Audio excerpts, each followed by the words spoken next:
Allez, comme tous les dimanches, on fait un point sur l'actu de la semaine. 44 vidéos ont été faites cette semaine, donc actu assez chargée. On commence avec BMW qui prépare une M5 électrique surpuissante, donc on parle de 700 km d'autonomie pour plus de 1000 chevaux. On attend de voir, évidemment, le prix. Là, Model Y voit ses délais de livraison raccourcis aux États-Unis à cause du fait qu'il y ait, pour le coup, des commandes annulées pour certaines, vu que les gens n'ont plus trop les moyens au final d'acheter une voiture assez chère comme ça, surtout aux États-Unis. Mais bon, après voilà, on espère que pour Tesla, ça ne va pas trop impacter le nombre de ventes. En tout cas, toujours est-il qu'il y a plus de stock qu'avant. Une Tesla Model S incendiée volontairement, sa batterie n'a pas brûlé. La batterie de la Model S a survécu. Donc comme quoi, ça fera taire les mauvaises langues qui disent que les voitures électriques crament facilement et que les batteries sont dangereuses en cas d'incendie. Alors, Origin PC dévoile un PC gamer intégré dans une Model S pour enfants. 12 000 € ça coûte. Donc c'est un peu du gadget, on va pas se mentir. Je vois pas trop l'intérêt. Bon, évidemment, le PC c'est un PC de la NASA très très puissant. Mais bon, voilà, c'est vraiment un délire de riche, je dirais. Restructuration chez Nissan. L'utilitaire électrique INV 200 va disparaître au profit d'un autre modèle cependant. Il y aura encore un utilitaire chez Nissan, ne vous inquiétez pas. Le marché automobile en grosse difficulté en Corse, l'électrique est la solution. Et oui, pour les îles, clairement, faut privilégier les voitures électriques. Les îles, c'est pas très grand, donc au final, l'autonomie, on s'en fout un peu. On fait le tour assez rapidement. Et en plus, il fait beau et il fait chaud en Corse, globalement, plus chaud qu'en France en tout cas. Donc au final, pour l'autonomie, c'est tout bon. On poursuit avec Alfa Romeo qui prépare un SUV électrique pour 2022. La marque italienne va enfin s'y mettre, il serait temps. Fiat en prépare une Fiat 500 électrique nouvelle génération pour 2020. Donc Alfa Romeo va s'y mettre, mais un peu plus tard. Il fonce dans un camion accidenté avec sa Model 3 sous autopiloteur. Ça, j'ai pas compris. Pourquoi le gars n'a pas fait un coup de volant pour éviter le camion ou même freiner. J'ai pas compris tout ce qui s'est passé là. Un peu bizarre, c'est à se demander, comme vous l'avez dit dans les commentaires, si le mec ne dormait pas avec l'autopilote activé. C'est vraiment très très bizarre cette histoire. Alors, des réponses à vos questions sur la prime à la conversion suite à un article. Kia propose une LLD agressive et une belle remise sur ses i-Niro et Isuzu. Alors, vous m'avez dit en commentaire que, apparemment, ce serait très très difficile d'obtenir des tarifs comme ça, et qu'en fait, ça commencerait autour de 87 € par mois pour un e-design. Donc, effectivement, peut-être que Kia fait un peu de publicité mensongère, ou alors que tous les modèles sont déjà partis, finalement. Total accuse les consommateurs et les entreprises de polluer la planète. Alors, un peu de mauvaise foi de la part de Total, là. Je vous laisse découvrir l'article. Les routes qui rechargent les voitures électriques par induction sont-elles l'avenir ? Le concept est plutôt pas mal. Faut voir après, comme vous m'avez dit dans le commentaire, le rendement de tout ça. Évidemment, si sur 1 kilomètre on reprend même pas 1 kilowatt, ça sert pas à grand chose. Si c'est pour reprendre 100 watts par kilomètre, bon, c'est pas très utile, c'est vrai. Mais bon, peut-être que ça sera plus que ça, j'espère en tout cas. Les batteries interchangeables de NIO, un concept qui fonctionne. Et oui, NIO qui a installé plein de stations d'échange de batteries pour ses véhicules, donc pas pour les autres, mais pour les leurs exclusivement. Bon, on voit ça qu'en Asie, en France évidemment, il n'y a pas ça. Un SUV DS4 Crossback éteint sa préparation pour l'an prochain, qui pourrait être produit en Allemagne. Bon, ça en miniature, je vous ai mis le concept du DS4. Évidemment, ça sera pas un truc comme ça paraît trop futuriste et trop abusé pour que ça soit vendu comme ça. Un nouveau modèle pour le constructeur chinois Geely, qui serait un peu une copie de la Nissan Leaf avec un mélange de Kia i-Niro. Donc ça sera réservé à la Chine, dans un premier temps en tout cas. On verra si ça arrivera en Europe. On poursuit avec Bide qui va fournir les batteries à Ford pour l'un de ses modèles hybrides rechargeables et peut-être pour le coup pour les électriques dans le futur, qui sait. On poursuit avec Rivian qui veut lancer son propre réseau de recharge pour concurrencer Tesla. Donc ça peut être pas mal. Ils veulent lancer ça dans les endroits dits aventure, parce que c'est le genre d'endroit où ils considèrent qu'il y aura beaucoup de leurs véhicules pour se recharger, quoi.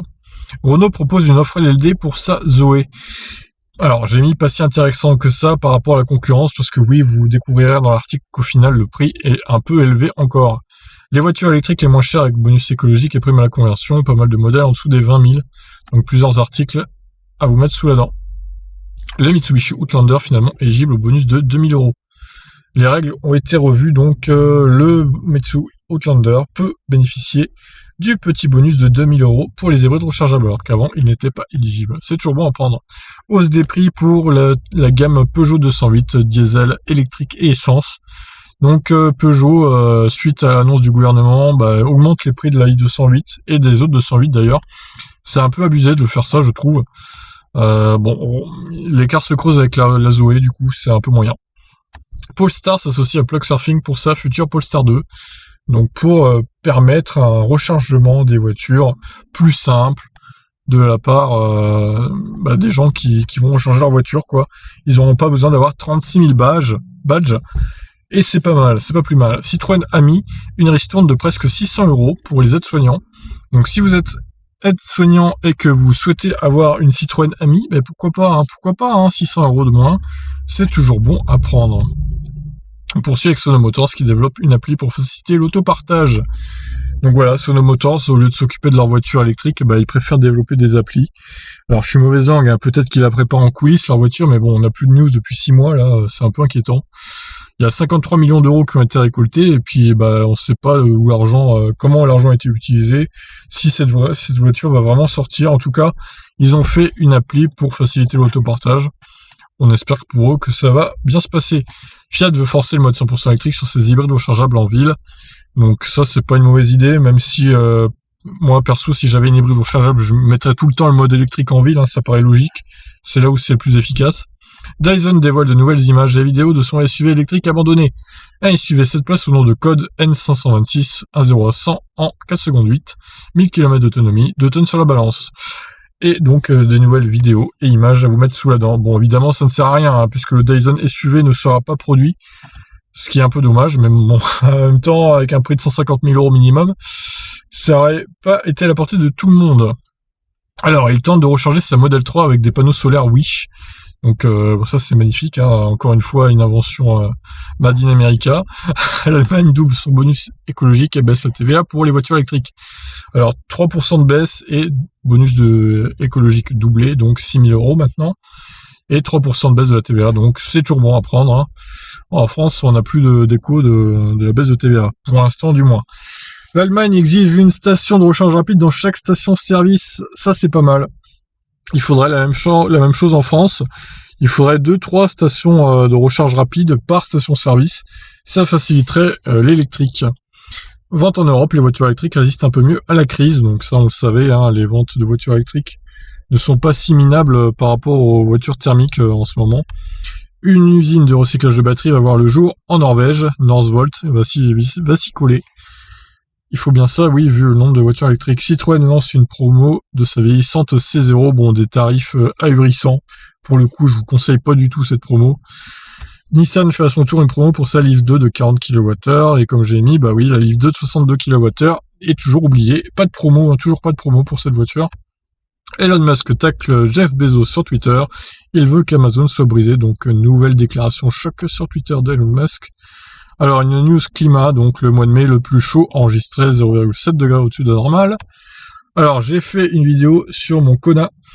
J'ai fait la révision des 30 000, donc j'ai fait la mise à jour GPS, je vous détaille tout ça dans la vidéo.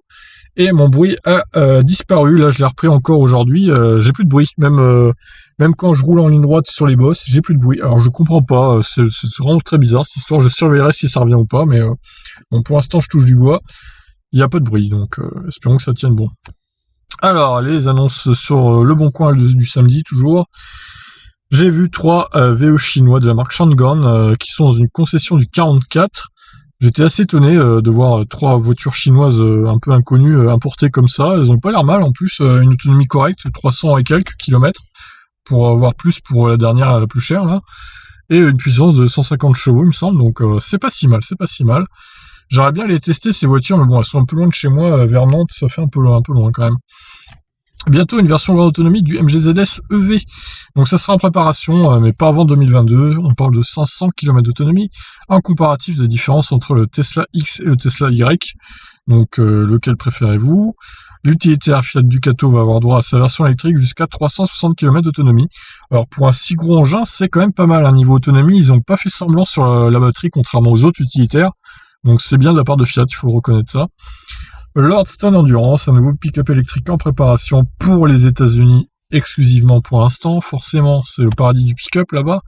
Une Model 3 modifiée va s'attaquer à Pixpic, et pourquoi pas un duel avec la Taycan, donc vous voyez les images de la Model 3 modifiée. Il installe un iPad mini dans la Tesla Model Y pour avoir Apple CarPlay, donc pourquoi pas, même si évidemment Tesla a beaucoup de logiciels et d'applis dans sa tablette là, donc je vois pas trop l'intérêt d'avoir Apple CarPlay à moins d'être accro à Apple, il y en a, mais bon. Et on fait le point comme tous les dimanches sur le coronavirus. La pandémie diminue en France, mais augmente encore dans les autres pays du monde, notamment en Amérique du Nord et du Sud.